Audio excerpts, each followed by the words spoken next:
Right now on DIY Gourmet, we're making elbow macaroni, al dente. We've got ourselves 1 gallon of water, that's 3.78 liters, and 1 pound, that's 454 grams, of elbow macaroni pasta that we are going to cook al dente. Now, we've got 2 tablespoons of sea salt that went in there at the beginning before everything else. And once you get it in there and pour the pasta in, you got to keep stirring it rather actively. That's a figure 8 movement across and then circling around the sides for about the first minute and a half to make sure the pasta doesn't stick.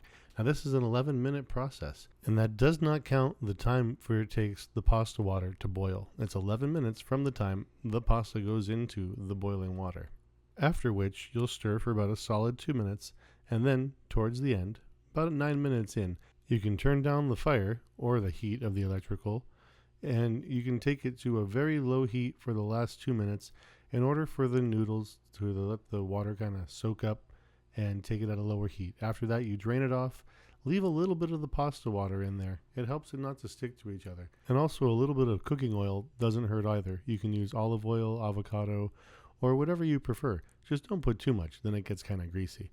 After that, you can serve it or store it as you wish for your meal prep. Do it yourself gourmet, everyone. Thanks for watching, and we'll see you next time. Also, check out down below. I have now started offering memberships so that if I get enough of you that believe in what I'm doing, I can actually do this full time.